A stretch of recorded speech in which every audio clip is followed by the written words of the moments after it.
Please do subscribe, hit the bell icon, get the notification. जय हिंद। आप सभी को सत सत नमन। हम लोग भारत के भूगोल में अरावली को देख रहे थे। अरावली के बारे में हम लोगों ने देखा, सामान्य उत्पत्ति से संबंधित सामान्य समझ हम लोगों ने अब भेजी देने की कोशिश की। अब हम लोग देखते हैं महत्व, क्या अरावली का महत्व क्या है। ये कंसेप्चुअल क्वेश्चन है, क्या ये कंसेप्चुअल क्वेश्चन है। अरावली का महत्व क्या है, क्या संकट है, निदान क्या होना चाहिए और सरकार ने क्या क्या स्टेप उठाए हैं। जा सकता है कि अरावली का महत्व क्या है। आजकल सारे एग्जाम धीरे धीरे क्या होते हैं हो जा रहे हैं, आपको लिखना पड़ता है। ये गोल करने वाला धीरे धीरे जमाना जाने वाला है। गोला करने वाला जमाना अब केवल जो प्राथमिक एग्जाम होगा वही गोला करने वाला होगा, सेकेंडरी एग्जाम सब लिखने वाला होगा। तो लिखने का अभ्यास होना चाहिए और लिखने का क्वेश्चन को फ्रेम और क्वेश्चन का आंसर कैसे लिखा जाए ये भी होना चाहिए। तो उसी के बारे में कुछ हम लोग आपको दे दें छोटा मोटा क्या गोलगप्पा दे दो, 10 गोलगप्पा रखो, खाओ, पास करो, चलो। अब महत्व मैंने यहाँ लिखा है और लिखूंगा यहाँ, यही तो कमजोरी है हमारी। हमसे कहोगे इधर तो जाएंगे इधर, यही कमजोरी है। कहोगे कैमरा में देखो तो हम नीचे देख रहे हैं, ऊपर देख रहे हैं, कैमरा में देखें लड़के देखने लगेंगे। अब उनकी आंखों से आंख लड़ाना, बाप रे बाप, बड़ा समस्या। तो महत्व देख लेते हैं, क्या है महत्व। पहला महत्व क्या हो सकता है, इधर देखो, ये क्या है, यहां पर आपको मिलेगा मरुस्थल। अरावली बीच में सीना ताने खड़ा, नहीं जाने देंगे भारत को बर्बाद करने के लिए। अब तुम इधर ही रहो, जाओ पाकिस्तान में। कौन कहता है अरावली, यानी कि इधर जो मरुस्थल है, मरुस्थल को रोकता है। क्या मरुस्थल को बढ़ने से रोकता है। अब देखो कितनी प्रकार की सेवा कर रहा है महत्व, मतलब आप सेवा ही, मैंने बताया भारत की विभिन्न प्रकार से सेवा भी करता है। तो पहला आप क्या कर सकते हैं कि अरावली थार मरुस्थल को बढ़ने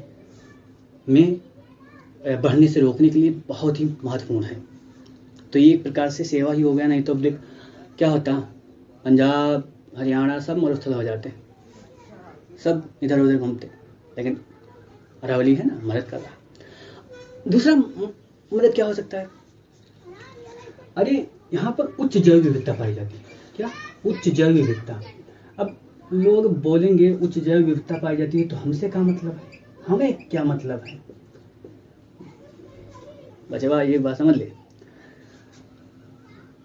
आप पृथ्वी पर रहें कि ना रहें, आप पृथ्वी पर रहें चाहे ना रहें, मनुष्य की बात कर रहा हूँ, आपकी स्पेशली भैया आपकी नहीं बात कर रहा हूँ, टेंशन मत, मनुष्य की बात। मनुष्य रहे या ना रहे, पृथ्वी को कोई असर नहीं पड़ने वाला, या किसी भी प्राणी को कोई असर नहीं पड़ने वाला। लेकिन जैव विविधता में एक हम छोटा सा भूंगा की बात करी थी, मधुमक्खी।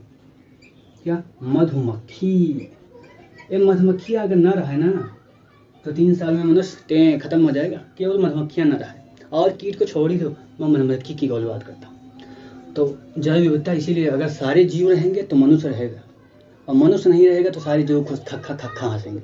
मनुष्य चला जाए सारे जीव खुश हो जाए, इतना खुश हो जाए खक्खाए के हंसे, चला गया बड़ा अच्छा हुआ, पृथ्वी पर शांति आ गई, बड़ा अच्छा।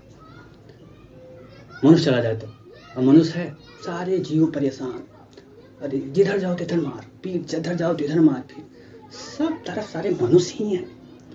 कितना हो गए, बस करो, बहुत हो गए, अब लोग मत बढ़ाओ जनसंख्या, युवाओं लोग जनसंख्या मत बढ़ाओ। तो उच्च जैव विविधता रहती है, जिससे एक क्या हम लोगों को जैव विविधता के संदर्भ में क्या मिलता है, सर्विस मिलती है। एक सर्विस हमने आपको बताया, क्या एक सर्विस आपको बताया। अब ये मानसून काका क्या करते हैं, अरावली काका, ये मानसून को भी क्या करते हैं, मानसून को कहाँ पहुंचाने में मदद करते हैं, हिमालय पहुंचाने में मदद करते हैं। हिमालय पहुंचाने में क्यों मदद करते हैं, कैसे मदद करते हैं। जब यहाँ से मानसून आता है तो अगर अरावली ऐसे कर देता तो खड़ा हो जाता, हम नहीं जाने दूंगा, हिमालय पर नहीं जाने दूंगा। लेकिन ऐसे खड़ा है, जाओ सभी जाओ, हमें कोई जरूरत नहीं है। क्यों नहीं जरूरत, हमारे पास मरुस्थल है, हमें क्या जरूरत है, जाओ उधर पंजाब के मैदान में, वहाँ वर्षा कराओ, तो मानसून को हिमालय तक पहुँचाने में भी क्या करता है, मदद करता है। ठीक। और अब हरियाणा बड़ा विकसित राज्य है यार, बड़ा विकसित राज्य, लेकिन क्या है वहाँ पर ऑक्सीजन नहीं है, और कुछ समय बाद ऑक्सीजन खत्म हो जाएगा। हरियाणा, दिल्ली, यहाँ गुड़गांव, फरीदाबाद, ये सब क्षेत्र को दिन बाद ऐसा होगा कि नहीं कि वहाँ ऑक्सीजन नहीं मिलेगा। अब पीछे आप 5 किलो के हैं तो 10 किलो का पीछे लाद के क्या चलोगे, गैस सिलेंडर, चलो मर जाओगे। 50 किलो को है, 50 किलो गैस सिलेंडर कौन लाद के चलेगा। हरियाणा बड़ा विकसित है, इस मामले में विकसित है। मुझे तो नहीं लगता विकसित मतलब क्या, क्या आनंद ही आनंद, हवा लो तो मज़ा आ जाए। साला हवा ही नहीं लेने को मिलता है आज। हवा ज़्यादा हवा ले लो तो प्रदूषण कितना अंदर चला जाए, तो थोड़ा हवा लो। यहाँ हरियाणा में देखेंगे तो केवल 3% वन है, क्या 3.5%। भारत में सबसे कम वन देखेंगे परसेंटेज में तो यही है, इसके पास कुछ नहीं हरियाणा में। और ये इसका 90% भाग कहाँ, अरावली में ही मिलता है। क्या 90% भाग अरावली में मिलता है। इम्पॉर्टेंट देख लो, अरावली नहीं होता तो हरियाणा वाले लोग इसे भी ख़त्म कर देते। बहुत नखादा मतलब क्या, हरियाणवी देखते हो इतने लंबे चौड़े और गुस्सेल, बहुत गुस्से वाले होते हैं, लेकिन बहुत आगे भी हैं, बहुत आगे हैं। हरियाणा बहुत आगे है वर्तमान संदर्भ में। अगर वर्तमान के सभी कसौटियों पर देखें तो हरियाणा नो डाउट आगे है। और क्या कर सकता है, ये अरावली को क्या कहते हैं, एनसीआर आपने सुना होगा, नेशनल कैपिटल रीजन। दिल्ली के अलावा बहुत सारे क्षेत्र आते हैं। एनसीआर का ये फेफड़ा कहलाता है। क्या फेफड़ा कहलाता है, एनसीआर का फेफड़ा कहलाता है ये अरावली क्षेत्र। क्या एनसीआर का फेफड़ा कहलाता है। ठीक है। और प्रदूषण को कम करने में, दिल्ली का प्रदूषण कम करने में बहुत ही ज़्यादा मदद करता है। और बहुत सारे पॉइंट हो सकते हैं, ये तो भी सामान्य पॉइंट हुए। अब और क्या पॉइंट हो सकते हैं, यहाँ आप देखिए संगमरमर बहुत, क्या खनिज प्रदान करता है। और जल भौम जल का रिचार्ज करता है। क्या भौम जल का रिचार्ज करता है, भौम जल का रिचार्ज करता है। और क्या करेगा, सब यही कर दो, तुम क्या करोगे, तुमको भी कुछ करना है, दिमाग लगा के चेक करना कि और क्या अरावली काम कर सकता है। क्या अरावली काम और क्या कर सकता है। बहुत सारी झील घाटी पाई जाती है, वहाँ पर पानी भरेगा तो भौम रिचार्ज होगा ही। और खनिज तो सामान्य सी बात है, मिलेगा वहाँ, संगमरमर है, ये चूना पत्थर है ही है, तो वो भी आपको मिलेगा। क्या वो भी आपको मिलेगा। सबसे ज़्यादा अगर संगमरमर देखें तो इसी अरावली में सबसे ज़्यादा संगमरमर पाया जाता है। ठीक है, तो ये हो गया इसका महत्व, ये आपको क्या, और इस पर आप बैठकर 2-4 मिनट मनन करिएगा, 2-4 पॉइंट आप निकालिएगा अपने दिमाग से, 2-4 पॉइंट निकालिएगा कि और क्या मदद कर सकता है। जितना अधिक कंस्ट्रक्शन होता है, निर्माण कार्य, अधिकांश की पूर्ति यही करता है, क्या अरावली ही करता है। तो इतना आप क्या हो गया, महत्व। ठीक है, महत्व जान गया। और कुछ है सर जी, थोड़ा और है, बस 10 मिनट पढ़ लो, अरावली क्लियर। अब क्या पढ़ाएंगे, चलो। अब ये संकट, ये बहुत ज़्यादा जरूरी है, क्योंकि अरावली पर संकट बहुत है। क्या संकट बहुत है, मैंने कुछ आपको क्लू भी दिया भी, हरियाणा वाले। पहला संकट, 25% इसका क्षेत्र ना वो माइनिंग से ग्रस्त है। क्या माइनिंग से ग्रस्त है।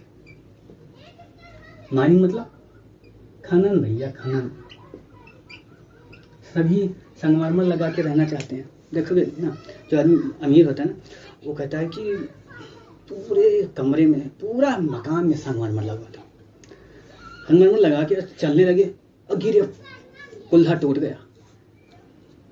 क्यों संगमरमर लगाया, नेचर ने तुमको संगमरमर लगाने तो थोड़ा बोला, कुल्हा टूट गया, जिंदगी भर बैठे बैठे खटिया पर हक गो।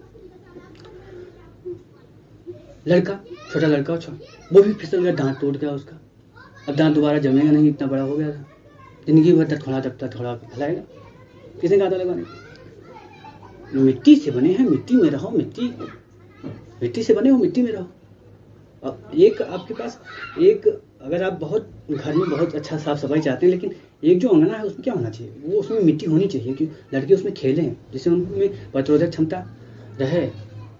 कोरोना काल में देख लो, गांव के लोगों को तो कुछ कोरोना असर ही नहीं करता, मुझे तो कुछ और असर ही नहीं किया, आया गया कोई मतलब नहीं। गांव के लोग हैं ना, मिट्टी में खेले हैं, मिट्टी में रहे हैं, सब अपना है। और शहर के लोग तनी एक होगा खत्म। तो घर में इसीलिए कहते हैं कि घर के आंगन में क्या होना चाहिए, घर के आंगन में मिट्टी होनी चाहिए। उसमें आप फर्श ना लगवाएं, ना आप संगमरमर लगवाएं, वो सब लगाएंगे तो नुकसान ही होगा, कि बच्चों का जो प्रतिरोधक क्षमता होता है वो उससे विकसित नहीं होगा। तो अगला जो संकट है वहाँ पर, अगर ये माइनिंग होगी, अगर ये माइनिंग होगी तो ये जैव विविधता का ह्रास होगा। क्या? जैव विविधता का ह्रास होगा।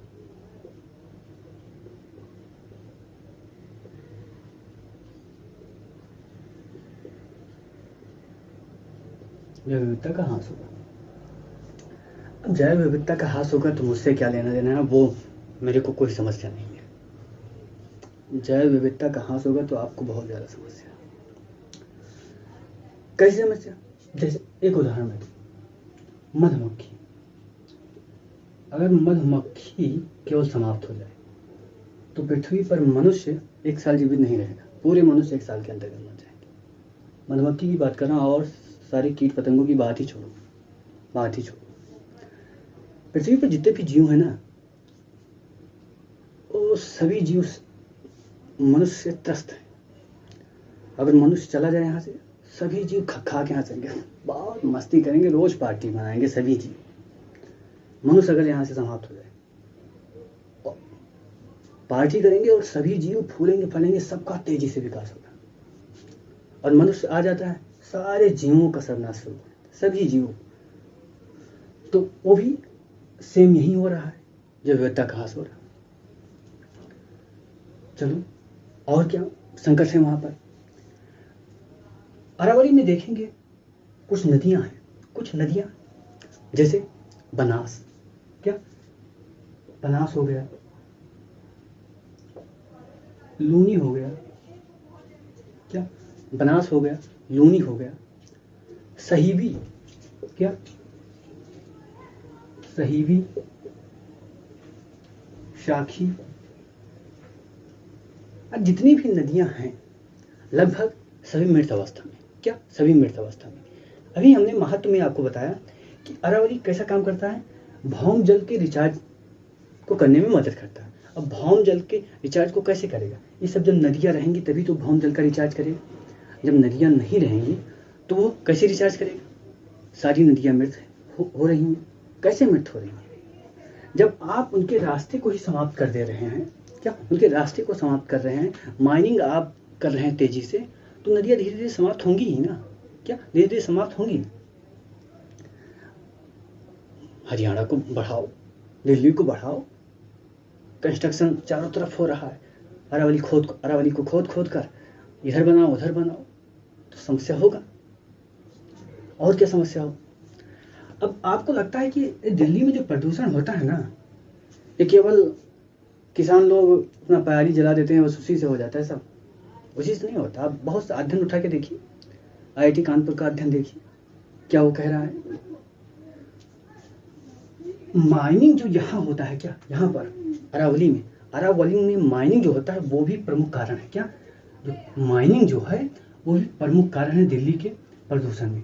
दिल्ली का प्रदूषण आप NCR कहिए तो ज़्यादा बेटर रहेगा। NCR के प्रदूषण में यहाँ की माइनिंग भी मुख्य भूमिका निभाती है। ठीक है, तो ये भी आप ध्यान रखिए। अब यहाँ पर माइनिंग करोगे तो दिल्ली वाले परेशान, सांस लेने में दिक्कत हो रही है, ऑक्सीजन नहीं है। कोरोना ने और ऑक्सीजन की कमी कर दी। ये तो भी नेचर का कह सकते हैं सामान्य रूप आप देख रहे हैं। कोरोना जो का रूप है सामान्य रूप है नेचर का। आने वाले दिनों में बहुत ज़्यादा अगर मनुष्य इसी तरह गति से कार्य करता रहा, अगर पर्यावरण से संयोजन नहीं किया, तो पर्यावरण से संयोजन नहीं करोगे विनाश होगा। पर्यावरण का नहीं, जो संयोजन नहीं करेगा, जो संयोजन नहीं करेगा एक्चुअली। और क्या, अब अरावली में जैव विविधता है, मैंने बताया कितनी बार बताऊं, ठीक है बता दिया। अब जैव विविधता है यानी कि बहुत सारे जीव पाए जाते हैं। अब यहाँ पर माइनिंग करेंगे, यहाँ का वन को समाप्त करेंगे, क्या वन को समाप्त करेंगे तो क्या होगा, वहाँ के जीव जंतु बाहर आएंगे तुम्हारे घर में, तब झगड़ा करो। उधर भेड़िया खड़ा है, इधर तुम आओ, भेड़िया आके नोचने लगा। बहुत सारे जीव हैं जिनको पहचानते भी नहीं है, जानते भी नहीं है, आके काट लिया, मर गए। तो क्या कहते हैं, मानव और जानवर में क्या होगा, मानव जानवर में कॉन्फ्लिक्ट होगा। ये भी समस्या, क्या ये भी समस्या है। और क्या संकट है, और संकट आप देखिए, हरियाणा और दिल्ली के लोग ये अरावली को समझते हैं ना कि ये बेस्ट घर है, क्या बेस्ट घर है, यानी कि जितना बेस्ट हो, जो अवशिष्ट जितना पदार्थ निकले सबको अरावली में जाके सबको डंप कर दो। अब डंपिंग हो रही है, क्या अवशिष्ट की डंपिंग हो रही है, यहाँ पर अवशिष्टों की डंपिंग। अब अवशिष्टों की डंपिंग हो रही है, अरावली क्या डंप करने के लिए बना है स्थानीय, ये तो एक निराला स्थान है जहाँ घूमो, खेलो, खाओ, छटा देखो, वहाँ की मस्ती करो, मौज करो। अब वहाँ पे आप जाके अवशिष्ट को डंप कर रहे हैं, क्या होगा, कितना नुकसान होगा। आदमी खाता कम है ना, फेंकता ज़्यादा है, सबसे बड़ी समस्या यही है। और जितने जीव है ना वो खाते हैं, फेंकते कम है। जितना भी भोजन लेंगे वो खाते हैं, फेंकते कम है। मनुष्य ऐसा जीवन प्राणी है वर्तमान समय में, पहले तो नहीं फेंकता था, अब खाता कम है, फेंकता ज़्यादा है। अब फेंकोगे ज़्यादा नहीं, कचरा ज़्यादा होगा, कचरा ज़्यादा होगा। अब नेचर में इतनी शक्ति नहीं है सारे कचरे को रिफाइन करके आपको दे दे तुरंत, और नेचर से तुम निर्मल लड़ते रहो। तो अवशिष्ट, और अब एक और संकट है, उसको कह सकते हैं अतिक्रमण। क्या अतिक्रमण, क्या अतिक्रमण। अब जिसका घर द्वार अरावली के नज़दीक है, तो अरावली किसी की तो है नहीं वो कि हाँ अरावली उनकी है, खरगू भाई की, सुल्तान सिंह की है, मेजर सूबेदार की है, ये किसी की है नहीं, वो तो राष्ट्र की संपत्ति है। अब जाके जिसको वहाँ पर दबंग हैं जो कब्जा कर लो, बनाओ, यहाँ पर होटल बनाओ, घर बनाओ। सरकार को कभी पता चलता है, सरकार की रीच थोड़ा है कि हर आदमी तक पहुँच कर वो देखेगी। जब सरकार को पता चलता है किसी माध्यम से तो सरकार एक्शन लेती है, नहीं ऐसे होता है। आप देखेंगे केरल में बहुत लोगों का मकान तोड़ा गया, अरावली में भी बहुत लोगों का मकान तोड़ा गया। तो अतिक्रमण भी एक समस्या है। गांव के लोग ये अतिक्रमण करते हैं, तो गांव के लोग सिंपल जो व्यक्ति वो नहीं करता, जिनको बहुत ज़्यादा धन चाहिए। धन लेकर क्या करोगे, जाना है 70 साल बाद चले ही जाना है, जिंदगी भर तो रहोगे नहीं। ज़्यादा धन के पीछे भागोगे जो 50 साल 70 साल, बहुत उससे ज़्यादा नहीं। धन के पीछे नहीं भागोगे, 150 वर्ष जियोगे। ये भरना अपना लो अपनी लाइफ में। धन के पीछे भागोगे तो कम जियोगे, धन के पीछे नहीं भागोगे ज़्यादा जियोगे। तो ये हो गया इतना क्या संकट, इतना संकट। अब इतना संकट है अगर, तो क्या कोई कदम उठाओगे आप लोग कि चलो अरावली में मत जाओ, अपने ही अगल बगल जो तुम्हारे पास क्षमता हो वही कदम उठाओ। हमारा तो काम है बताना, आपको बताएंगे ये संकट है। अगला निदान। अब निदान में मैंने आपको बहुत पहले बताया ट्रिक कि जितना संकट है उसी का विपरीत लिख दो, जितना संकट है उसी का विपरीत लिख दो। बेस्ट यहाँ पर नहीं होना चाहिए, बेस्ट की डंपिंग नहीं होनी चाहिए। क्या बेस्ट की डंपिंग नहीं होनी चाहिए, जितना मैंने बताया उसी का आप उल्टा लिखिए, ठीक है। बेस्ट की डंपिंग नहीं होनी चाहिए, पहला। अतिक्रमण को हटाना चाहिए, जो अवैधानिक करे माइनिंग हमको समाप्त करना चाहिए, जैव विविधता का संरक्षण किया जाना चाहिए, नदियों का पुनरुद्धार किया जाना चाहिए, ठीक है। मानव जानवर के कन्फ्लिक्ट को कम किया जाना चाहिए, और जितना अरावली को देखकर हम आनंदित होते हैं उतना हमारी आने वाली पीढ़ी आनंदित हो, ऐसा हम व्यवस्था करें। तो जो समस्या है उसी समस्या का तो निदान करोगे ना, निदान आप कर लीजिए। अब कुछ कदम सरकार ने उठाया है उसको देख लो। 1992 में पर्यावरण मंत्रालय ने एक नोटिफिकेशन जारी किया। क्या? 1992 में, और उसे अरावली नोटिफिकेशन के नाम से भी जानते हैं। फिल्म में भी आ सकता है अरावली नोटिफिकेशन कब आया। क्या? अरावली नोटिफिकेशन ये क्या कहता है? ये नोटिफिकेशन कहता है कि यहाँ पर माइनिंग नहीं होगी। क्या? माइनिंग नहीं होगी, नए उद्योग नहीं लगेंगे। तो नए उद्योग नहीं लगेंगे, माइनिंग नहीं होगी, लेकिन नोटिफिकेशन रूल, भारत में रूल और रेगुलेशन की कमी नहीं है। क्या? कुल मिला के कहें तो कानूनों की कमी नहीं है। भारत में बड़े कानून हैं। आप कभी सिविल सर्वेंट बनते हैं तो देखेंगे कितने कानून हैं। आप केवल कानूनों की कहते हैं फॉर्मेलिटी निभाने में सारा समय चला जाता है। कानून बहुत, लेकिन यहाँ कानून को लागू करने में, लागू करवाने वाली जो एजेंसी वो है ही नहीं, क्योंकि कानून बनाने वाला, कानून लागू करने वाला दोनों मिक्स ही रहती हैं यहाँ पर। तो कानून लागू नहीं होता। समस्या ये है, कानून अगर लागू हो जाए तो सारी समस्या भारत की समाप्त हो जाए। कानून की कमी नहीं है। जैसे लड़कियों के संदर्भ में अगर देखें तो लड़कियों का यौन शोषण होता है। अब यौन शोषण में सरकार ने 2013 में कानून बनाया है, कार्यस्थल पर यौन उत्पीड़न। अगर आप लड़की को घूर भी देंगे तो आपको भी सजा है। आप उसका अगर पीछा कर रहे हैं तो भी सजा है। यानी हर प्रावधान बहुत है, लेकिन उसको लागू अगर किया जाए तब। लागू कौन करेगा? पुलिस करे, इतने अधिकारी हैं वो करे। लेकिन वर्तमान समय में अक्रमण्यता तो उच्च स्तर पर है। By the way, Aravalli notification हो गया और कम से कम 5-6 बार, क्या 5-6 बार सुप्रीम कोर्ट ने फटकार लगाई है और उसने आदेश भी दिया है कि इलीगल माइनिंग नहीं होनी चाहिए। आप 2002 का उदाहरण दे सकते हैं, 2018 का दे सकते हैं। 2018 में भी दिया है। किसने? सुप्रीम कोर्ट ने। किसने? सुप्रीम कोर्ट ने कि यहाँ पर माइनिंग बंद, मतलब उसका आदेश क्या है? माइनिंग बंद हो। वो आदेश ही दे सकता है ना कोर्ट। कोर्ट क्या कह सकता है? आदेश ही दे सकता है, और तो कुछ कर नहीं सकता। क्यों जाके लागू कराएगा? वो उसका देना है काम, आदेश, आप उसको लागू कराइए। सिविल सर्वेंट जितने हैं। तो ये सरकार ने कुछ कदम उठाए हैं। और एक कदम, आप एक अरावली के पूरे क्षेत्र पर कि जो मरुस्थल है वो ना बढ़ पाए, इसके लिए 1600 किलोमीटर का एक ग्रीन वॉल बनाया जा रहा है। क्या? 1600 किलोमीटर लंबी और 5 किलोमीटर चौड़ी। क्या? Green wall. ग्रीन वॉल मतलब पेड़ों का 5 किलोमीटर चौड़ा पेड़, घना पेड़ लगाया जा रहा है, जिससे क्या हो, जो मरुस्थल है वो हरियाणा, पंजाब, दिल्ली में ना आ सके।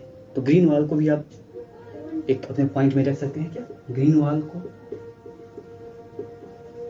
और इसका कहीं भी आप प्रयोग कर सकते हैं। ठीक है? ये अवधारणा कहाँ से लिया गया? अफ्रीका में भी ग्रीन वॉल ऑफ, क्या? Green wall of south Africa या सहारा, ग्रीन वॉल ऑफ सहारा। तो वहीं से अवधारणा ये भी लिया गया कि भारत में ही इसको लागू किया जाए, great green wall of Aravalli. ठीक है? तो ये भी पॉइंट आप दिमाग में रखिए, कभी भी कहीं भी इस्तेमाल कर सकते हैं आप। सो आज के लिए इतना ही, फिर मिलते हैं अगले वीडियो में। तब तक के लिए जय Hind. Please do subscribe, hit the bell icon, get the notification.